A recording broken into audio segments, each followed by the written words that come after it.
Good afternoon. As the clock struck 3, we are here with your weekly show on every Thursday, 3 p.m. at Apna Radio Dublin South at 93.9 FM. I'm your host, Imrana Khanam, and today we have our as usual program, but just like to go through with the schedule. So we'll have as the general, we have news, then we have a topic where our London correspondent, Mr. Sharad, will share his view.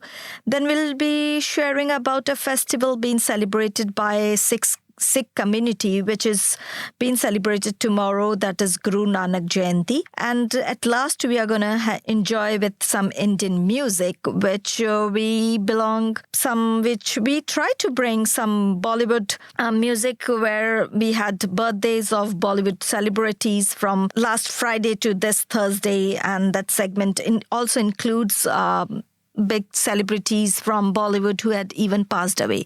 So yeah, that's all for the day. Now let's get started with the news. Over to you, Charmaine. Good afternoon. I'm Charmaine Colvin, and here is your weekly news update on Apna Radio 93.9 Dublin South FM.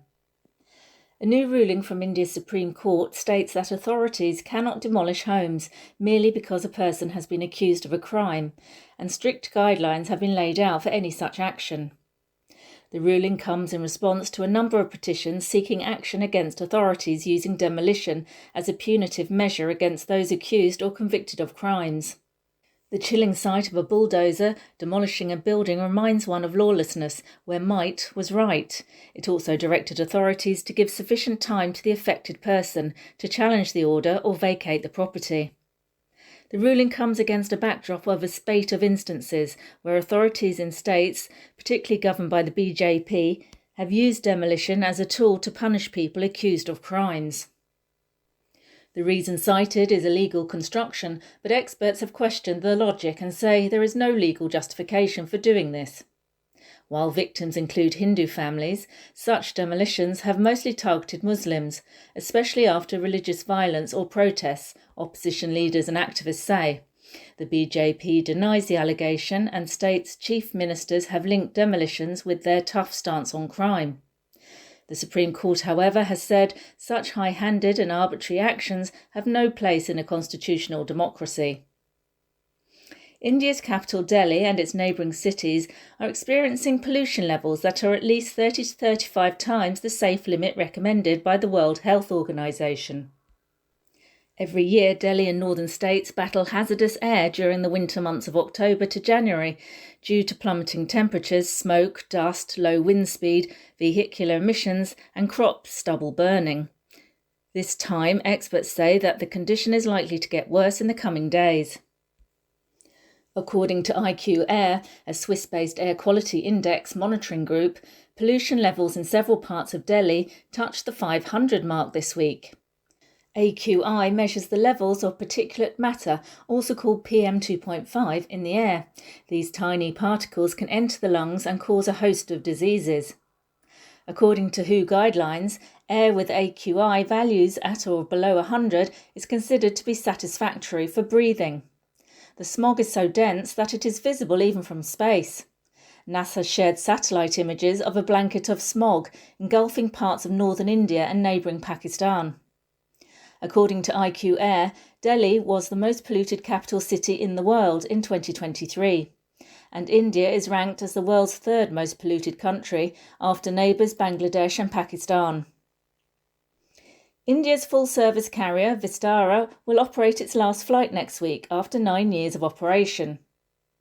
A joint venture between Singapore Airlines and the Tata Sons, Vistara will merge with Tata-owned Air India to form a single entity with an expanded network and broader fleet. Known for its high ratings in food, service and cabin quality, Vistara has built a loyal customer base, and the decision to retire the Vistara brand has been criticised by fans, branding experts and aviation analysts. Aviation analyst Mark Martin believes the consolidation was effectively done to clean up Vistara's books and wipe out its losses. He said Air India has essentially been suckered into taking a loss-making airline. Mergers are meant to make airlines powerful, never to wipe out losses or cover them. The Tatars have announced a $308 million programme to upgrade and retrofit the interiors of its older aircraft and also a brand new livery. They have also placed orders for hundreds of new Airbus and Boeing planes worth billions of dollars to augment their offering. India has said it is not nervous about working with Donald Trump, as the former US president is set to return to office for a second term after his win in the recently held election. Indian Foreign Minister S. Jaishankar said on Sunday that many countries were nervous about a Trump-led US, but added India was not one of them. Prime Minister Narendra Modi shared cordial relations with Trump during his first term between 2017 and 2021. India, however, also faced a bitter tariff war with the Trump administration that affected businesses on both sides. India has enjoyed bipartisan support in the US, working well with both Republican and Democrat presidents over the years. Different administrations in Washington have long viewed India as a counterweight to China. Jaishankar said Modi was among the first 3 calls that President-elect Trump took. Despite the success of Trump's first official visit to India, where Modi organised a 125,000-strong rally at the world's biggest cricket stadium, the relationship between Modi and Trump has also suffered setbacks. During his first term, Trump ended preferential trade status for India amid a bitter tariff war between the two countries. Denial rate for H-1B visas also rose from 6% in 2016 to 21% in 2019. Data from the US Department of Labour showed a majority of these visas are granted to Indian tech workers. India has informed the International Cricket Council it will not travel to the Champions Trophy, according to hosts Pakistan. Ongoing political tensions mean the two countries have not played each other outside of men's major tournaments since 2013, while India have not played in Pakistan for 16 years. The tournament is due to begin on the 19th of February next year. And finally, spooky zombies and vengeful witches are making a comeback to Bollywood this year, with horror films emerging as some of the biggest earners of 2024. Earlier this month, Bulldozer 3, a mid-budget 3-part horror comedy, managed to gross an impressive €18 million, marking a continuation of a new trend in Bollywood, where horror and horror comedy films, once relegated to the fringes, are now leading the box office. So that's all from me. Tune in next week for more news updates. You have been listening to Apna Radio 93.9 Dublin South FM. Thank you, Charmaine, for this. You're listening to Apna Radio. Bulldozer Justice in India refers to a controversial practice in which government authorities use bulldozers to demolish properties belonging to individuals accused of criminal activities or those from communities involved in protest or unrest. Supreme Court gave a verdict yesterday, and Sharad Awasthi here to discuss Bulldozer Justice and idea of justice. Good afternoon and thank you for joining in. Yesterday, an important decision by Honorable Supreme Court of India was delivered, which have serious consequences, positive one, on the politics of India, and especially in states like Uttar Pradesh and Madhya Pradesh. I am talking here about Bulldozer Justice, and for the benefit of all, I would like to discuss this matter from 2 points of view. First of all, I will give the highlights of yesterday's decision by the Honorable Supreme Court, and secondly, I will discuss the bulldozer issue from the point of view of idea of justice in India. The bench of Honorable Supreme Court, Justice Gawai and Justice Vishwanathan, came down very strongly to the bulldozer justice system, flagging it as extrajudicial in nature. In delivering the judgment, the Supreme Court applied the basic principle, as I would say, the rule of law. The court said that the rule of law is very foundation of our democratic governance. Also, the court said that the rights are guaranteed under the constitution that provides for protection of an individual from arbitrary state action. Then the court went on to say that they have to look at this case from the fairness point of view also, and fairness in the criminal justice system. The court said that the legal process should take its own course and that should not prejudge the guilt of the accused. Further, the court talked about the concept of segregation of powers. So that means what the officials can do and cannot do. And stressed upon the idea that the doctrine of public trust has to be honored when it comes to the officials of the government. The court came heavily on the officials and they set a clear boundary between the executive and the judiciary, saying that the executives cannot replace the judiciary. So they cannot take decision of punishing anybody on their own. So why is all this happening? That's because we all know that a popular bulldozer justice system prevailed in Uttar Pradesh and Madhya Pradesh, and it was being targeted on a minority community. And this was more to establish a kind of quick justice system, also to gain popularity by the politicians, saying that they are strong in bringing about discipline. The accused, their properties were damaged, and not only did it affect the accused, who at the time didn't even go for the trial, but also to the family members and others who were related to that property. So many were in favor of bulldozer justice. That's because it offered immediate solution to the issue of crime, corruption, and public disorder. And in the areas where the crime is rampant or the law enforcement is slow and inefficient, the bulldozer justice system was seen as a powerful deterrent. This is my take. The real problem is not with the bulldozer justice or with the crime committed by an individual. It is the speed, it is the inefficiency of the legal process, our judicial process, that is harming the fabric of the society. Suppose a person's crime came under trial in 1 week's time, and after the due process, within 1 month, the accused gets the verdict of guilty or not guilty. Would then the bulldozer justice prevail? So the problem is somewhere else, and we as a nation are discussing something else. And interestingly, on the middle ground, the politicians are taking advantage to create a popularity of their own.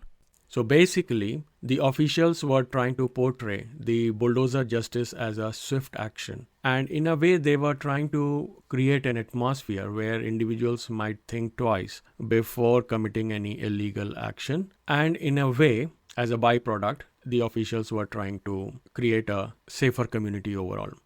This was a display, a demonstration of a direct and forceful action against the accused, alleged criminals or protesters, and because of the optics, because of the display, it aligned to a utilitarian approach of justice, where the end result, which is like deterring the crime and restoring social order, that justifies the mean. So the perceived fear or the deterrence effect was the envisaged outcome for the potential wrongdoers in future.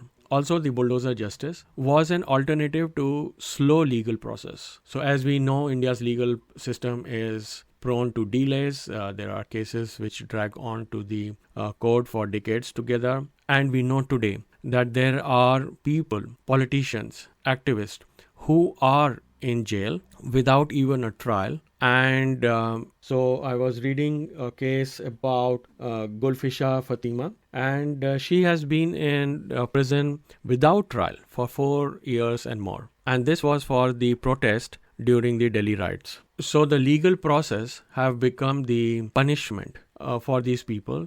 Rather, the system is being accused of using the legal process, the slow legal process, as a tool for retaliation.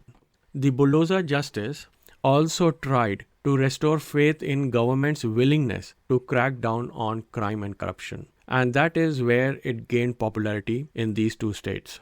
So if you see, all this comes like a typical Bollywood movie where the hero wants to bring justice, takes law in his own hand, and destroys the property, kills the villain without having a reference of the law of the land, like the expectation from a Bollywood movie protagonist that the public of India started to like the bulldozer justice. But that is not how the idea of justice would like to work in a democratic governance. In the first place, the due process and the fair trial rights of the individual is getting violated. And that is the foundational principle of justice, that until an individual is proven guilty, that individual is innocent. So the bulldozer justice undermines this, and by punishing people without a fair hearing, a clear evidence, or even a judicial oversight, this is only a violation of the fundamental principles on which this country rests. If you see closely, the bulldozer justice is also about a punishment before proof. When the court said that there has to be a boundary between the executive, the government officials, and the judiciary, they were also highlighting that the bulldozer justice cannot be a tool of targeting specific groups. So what has happened is that suppose there were 5 houses in a row and they were all illegally constructed. Now the bulldozer comes and demolishes only 2 houses of the accused. Accused as in assumed accused, while the other 3 houses, though illegally constructed, remain where they were. So there is an arbitrariness within arbitrariness, and that is misleading the society, detrimental to the society. It actually undermines the rule of law, and it erodes the very foundation of the legal system and the judiciary in the country. This also sends a very dangerous message that the state can bypass its own law and in order to achieve immediate results, gain popularity, political popularity. Look at the other side also. The bulldozer demolishing the property not only affects the accused who may be proven innocent subsequently, but for now it has affected the entire families and the neighborhood. And destroying a family home due to one person's alleged involvement in a crime, it is actually disproportionately harming the innocent family members and the children in a irreversible way. So the entire family is the sufferer for the alleged wrongdoing of one person, and that too without adequate proof. If you see it from the higher principles of human rights, demolishing a property results in displacement of families, loss of livelihood, and of course destruction of shelter without warning. So in the judgment, the Supreme Court has said that a formal process of demolition has to be done, like giving a notice, say 15-day notice as required by the law. Also, the court has said this judgment is not applicable for the properties which are deemed illegal, which come under the public spaces like the roads or public parks and etc. So it is only in these cases where the person accused of a crime, that individual's property is being damaged. For the overall integrity of India and to honor the diversity of India, these kind of actions very clearly sow seeds of division, unrest, and long-term social instability. Those children who are not accused and their family homes are demolished, certainly they are not going to have a goodwill towards the law, towards the officials of the government. In a very big picture, if you see, as idea of justice, the bulldozer justice had shaken the very faith in the legal system, and it is the legal system, the strength of the legal system, that actually makes the country strong. I am very happy that the Honorable Supreme Court has taken the cognizance of this long pending issue where the officials were taking law in their own hand, and the Supreme Court did warn that next time such action is taken, the officials have to pay the cost of damages by their own salary. So very clearly the boundaries have to be set, the legal process has to be honored, and I am very happy to say that the Supreme Court has taken care of the rights of the citizen, rights of the alleged criminal, rights of an innocent citizen too. On that happy note, I conclude my discussion today. See you next week with another important issue about India. Bye for now. Thank you, Mr. Sharad Awasthi. He is our London correspondent. Broadcasting from the Dundrum Town Centre, this is Dublin South FM. Are you part of a local community group or representative organisation active in the Dunleary-Rathdown area? Why not join a network of over 400 such groups in the Dunleary-Rathdown Public Participation Network? You can join the group, influence local policy, get regular updates about funding and other opportunities, connect with other groups like yours, publicise your group, and even get free training and support. Make sure your voice is heard through DLR Public Participation Network as a registered group in the county. Dun Laoghaire Rathdown Public Participation Network. For full information, find us online at dlrppn.ie. That's dlrppn.ie. Broadcasting to South Dublin on 93.9. This is Dublin South FM. एक ओंकार सतनाम करता पुरख निर्भव निर्वैर अकाल मूरत अजूनी सैभं गुर प्रसाद जप आद सच जुगाद सच है भी सच नानक होसे भी सच सोचे सोच न होवई जे सोची लखवार चुप्पे चुप न होवई जे लाए रहा लिवतार भुखिया भुख न उतरी जे बन्ना पुरिया पार सहस्याण पालक होए ता एक न चले नाल किव सचियारा होइए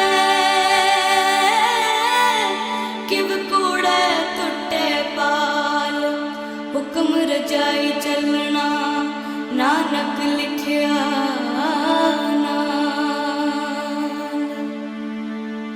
ਵਾਹਿਗੁਰੂ ਜੀ ਦਾ ਖਾਲਸਾ ਵਾਹਿਗੁਰੂ ਜੀ ਦੀ ਫਤਿਹ. Yes, as what we had said to you, that tomorrow is a big festival for the community, the Sikh community, is Guru Nanak Jayanti. So I'm going to tell you something about why and who has found this religion. So Guru Nanak Dev Ji, the founder of Sikhism, was a remarkable spiritual leader. His life reflected the strength of divine love and his mission to upliftment humanity. His teaching continued to inspire millions towards spiritual path and peaceful living. Guru Nanak Dev Ji was born on April 15th, 1469 in Pakistan. His parents was a Hindu devotee, and from the very beginning he was inclined towards spirituality and questioned the ritual and customs of the prevailing religious traditions. Guru Nanak Ji married to Mata Sulakni at the age of 19, and they had 2 sons. Despite his family responsibility, Guru Nanak Ji was also focused on his spiritual mission. His marriage and family life demonstrated a perfect harmony between everyday responsibilities and the spiritual values he promoted. At the age of 30, Guru Nanak Ji began to a series of profound spiritual journey, collectively known as his Udasi. During these travels, he learned about distant lands, met people from different walks of life, and had spiritual conversation with scholars, sages, and religious leaders. His teaching emphasized the unity of God, the importance of meditation, and the rejection of social hierarchies. During his travel, he inspired countless people to seek a deeper connection with the divine. The teaching of Guru Nanak Ji is captured in his divine composition known as Shabd Guru from the foundation of Sikhism. He inspired the oneness of God and oneness of all mankind, irrespective of caste, creed, or gender. His message of equality, compassion, and selfless service became the cornerstone of Sikh psychology. Langar is a unique and fundamental tradition in Sikhism that was initiated by Guru Nanak Dev Ji, the founder of Sikhism, in the 15th century. In a langar, all individuals, regardless of their social, economic, or religious background, sit together and share a communal meal.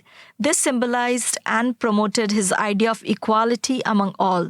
Through langar, Guru Nanak Ji has shared a message to community serving equality and selfless, continue to inspire and impact people of all backgrounds. So happy Guru Nanak Jayanti to all the people across the world. Vaheguru,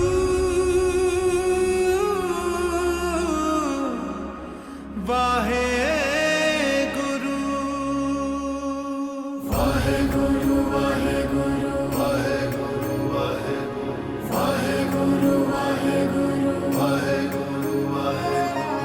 सतगुरु नानक परगटया मिटी तुंद जग चानन होआ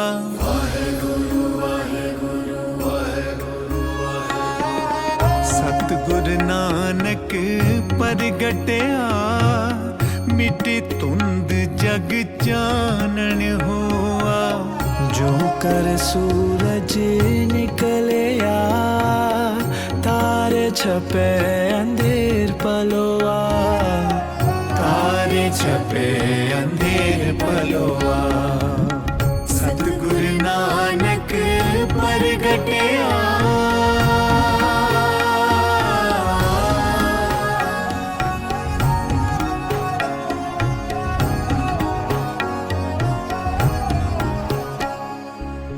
Singh bouquet मिर्गावली पन्नी जाए ना तीर तरोआ जिथे बाबा पैर तरे पूजा सड़ता पण सोआ मिठी तुंद जग चानन होआ सतगुरु नानक परगटया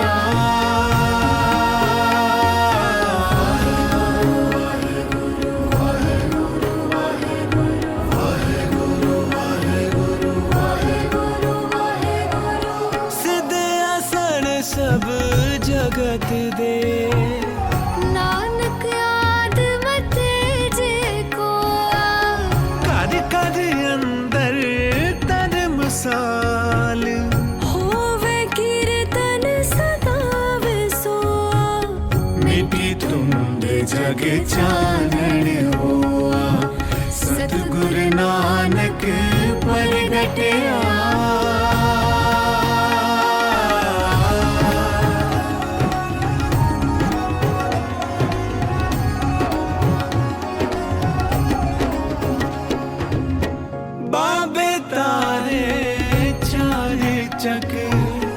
नौखंड पृथ्वी सच्चा टोआ गुरमुख कल विच परगट होआ गुरमुख कल विच परगट होआ मिटी तुंद जग चानन होआ सतगुरु नानक परगटया मिटी तुंद जग चानन होआ जो कर सूरज निकलया तारे छपे अंधेर पलोआ तारे छपे अंधेर पलोआ सतगुरु Nanak परगटया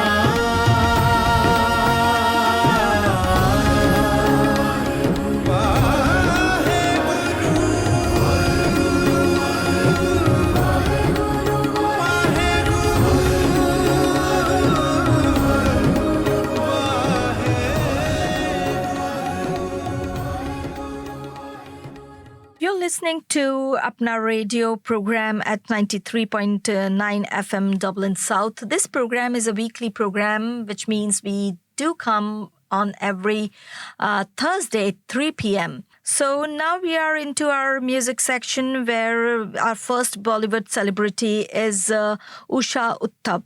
Usha Utthap is an Indian popular singer and she is a pop singer and she's a popular hit has given into late of 1960s to 80s and she has sung into 15 or more in Indian language and some foreign languages such as Dutch, French, German, Italian and many more.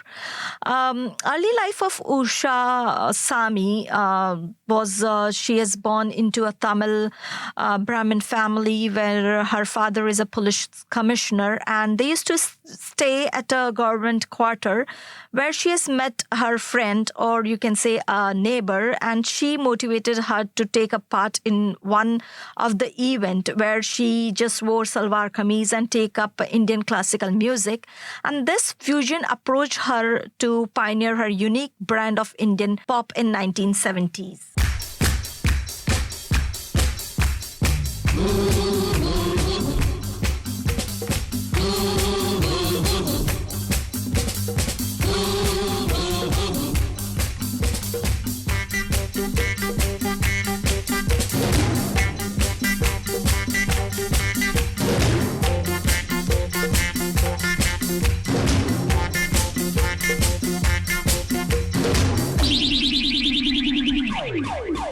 Ramba ho, samba ho, ramba ho, samba ho.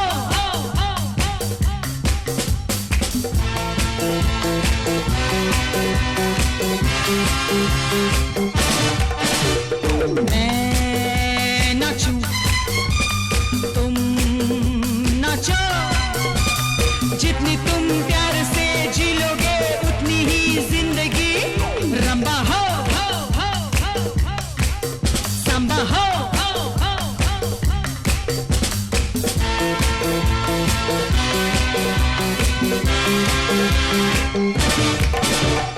मैं नाचूं, तुम नाचो, जितनी तुम प्यार से जी लोगे उतनी ही जिंदगी रंबा हो, सांबा हो,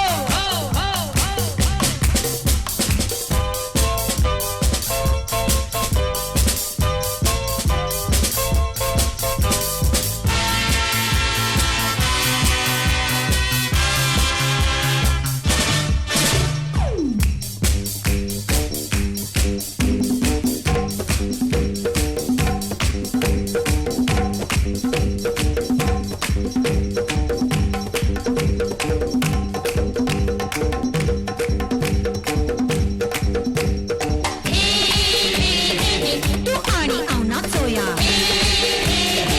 मकदीरे मुख करना बाता सो बोया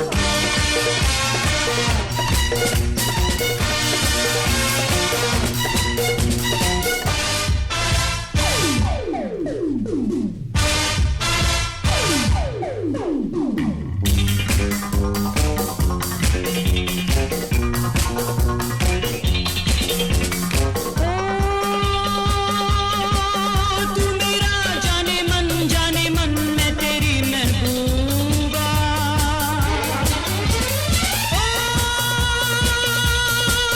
मुस्कुरा मुस्कुरा गम में तुम क्यों डूबा living we the living dancing yeah dancing for people we love ramba ho samba ho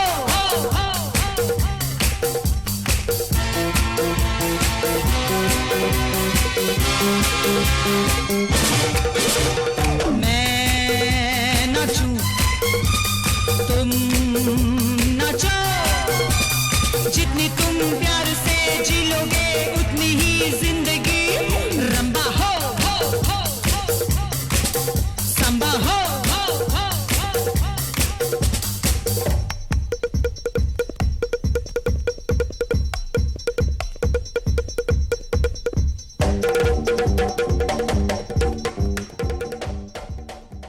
And with the next birthday list, we have Ashutosh Rana, and he was born on November 10th in 1967. He's from Madhya Pradesh, and he is an Indian actor working in the Hindi film and Telugu film industries, and started his career with the television serial Swabhiman. After that, he has appeared into many other serials as well.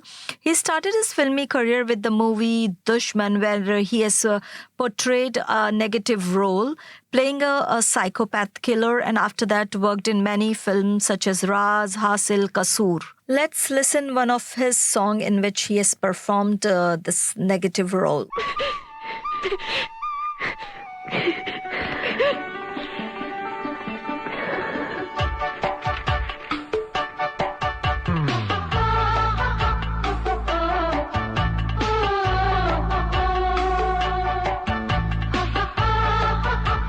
मामा, नैना, दिया और हम।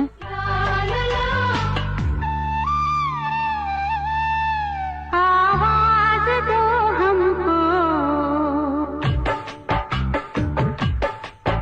आवाज दो हमको, हम खो गए। कब नींद से जागे, कब सो गए। मर जाएंगे हम मगर दूर तुमसे हो गए। आवाज दो हमको, हम खो गए। कब नींद से जागे, कब सो गए। मर जाएंगे हम अगर दूर तुमसे हो गए। आवाज दो हमको, हम खो गए।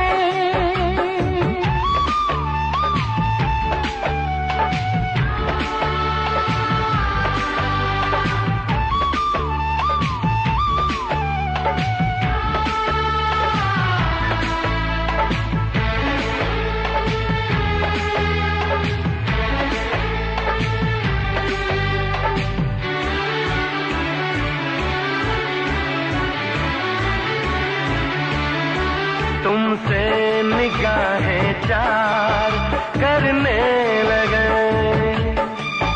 हम जिंदगी से प्यार करने लगे। डरते न थे मौत से, अब मगर डरने लगे। आवाज दो हमको, हम खो गए। कब नींद से जागे, कब सो गए। मर जाएंगे हम अगर दूर तुमसे हो गए। आवाज दो हमको, हम खो गए। Happy birthday,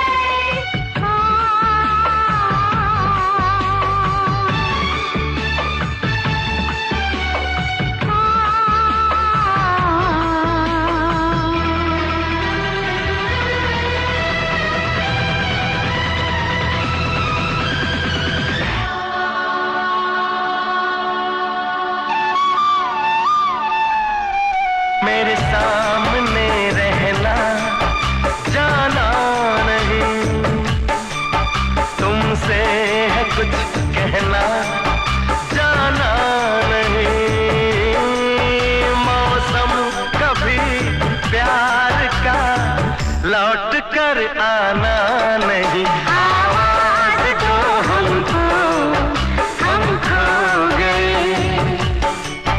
कब नींद से जागे, कब सो गए। मर जाएंगे हम अगर दूर तुमसे हो गए।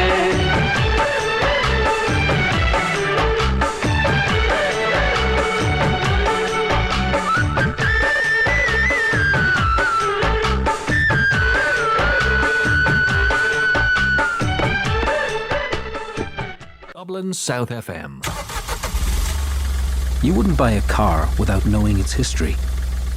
So why would you buy a story without knowing who's telling it? Come here and I tell you. It's not always easy to verify what you see, read or hear. But now there's help. Visit www.bemediasmart.ie. Stop, think, check. Be Media Smart. Brought to you by Media Literacy Ireland, supported by RTE. 93.9 Dublin South FM. So the music section is going on and you're listening to Apna Radio at 93.9 FM Dublin South. And I'm your host Imrana Khanam. The next in our list is Indian film producer Mr. Boni Kapoor. And he was... his birthday was on 11th November. He born in 1955 and he was the son of Surendra Kapoor, who was also a film producer. His brothers are actor Anil Kapoor, Sanjay Kapoor, and Boni Kapoor was married to Mona Kapoor and later on to Sri Devi. And he is being remembered for his hit Mr. India, the film name Mr. India, which starred Anil Kapoor and Sri Devi in the lead. Following this, he went on to produce a string of critical as well as commercial success such as Roop Ki Rani, Choro Ka Raja, Judai, Pukar, and No Entry. So now let's listen to one of his produced song where in the film where he was a producer. So song from Mr. India.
was Hawa Hawaii. So after that, the next is Juhi Chawla, and she was born on November 13, 1967. She was crowned as Miss India in 1984, and she has received numerous prestigious awards, including 2 Filmfare Awards.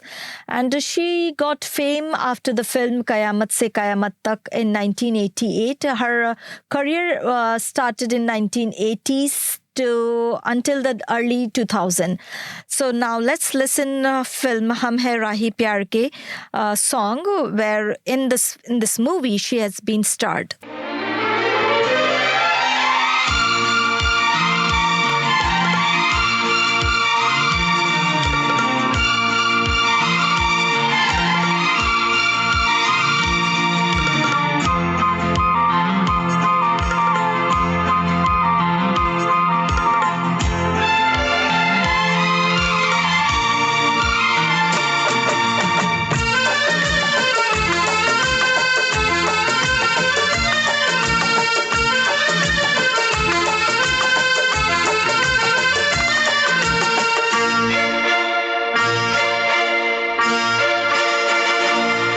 Cut जाएगा सफर साथ चलने से कि मंजिल आएगी नजर साथ चलने से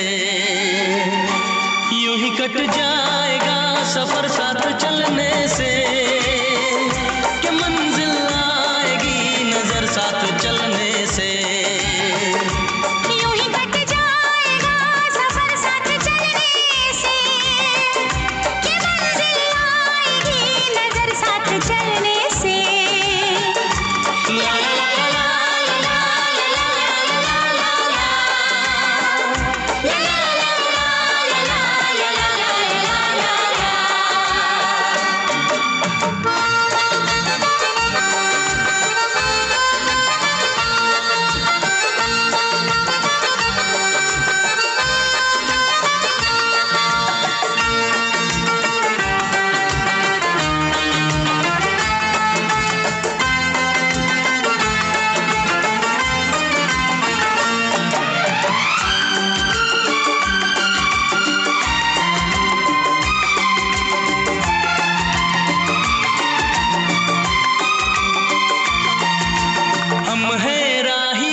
कट जाएगा सफर साथ चलने से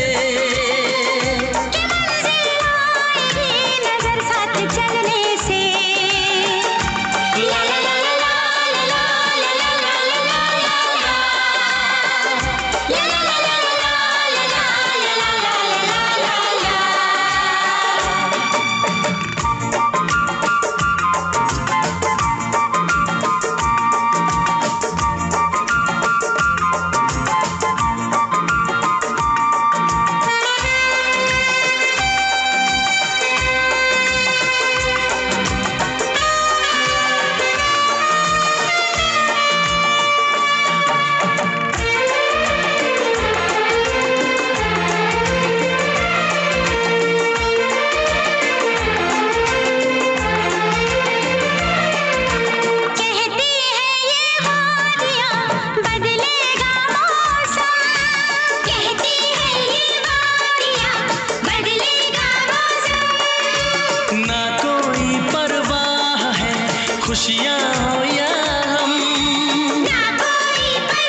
यूं ही कट जाएगा सफर साथ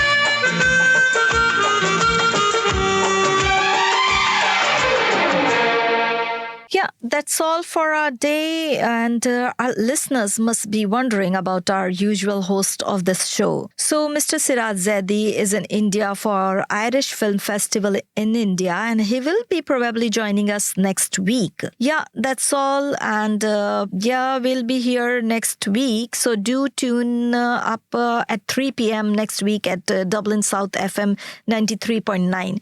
With this, I, Imrana Khanam, signing off. Bye. Take care. Enjoy your evening. Bye-bye.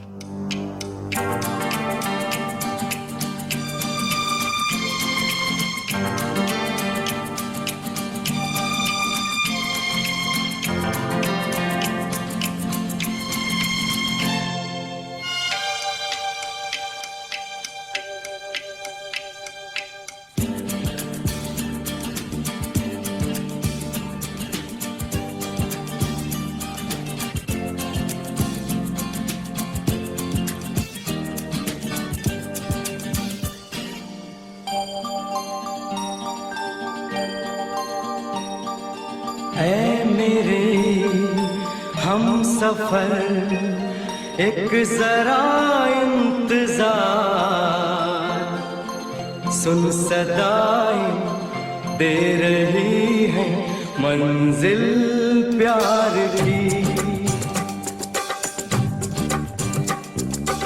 ऐ मेरे हम सफर एक जरा इंतजार सुन सदाएं दे रही है मंजिल प्यार की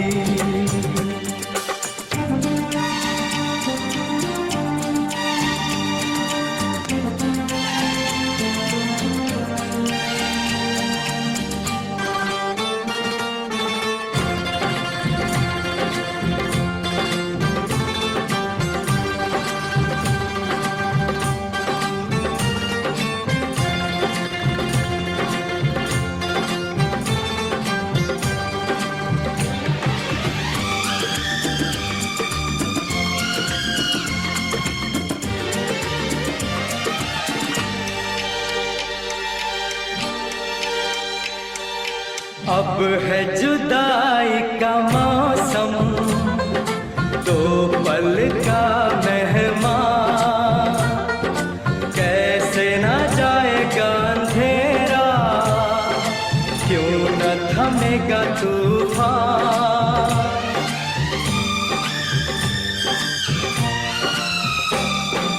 अब है जुदाई का मौसम दो पल का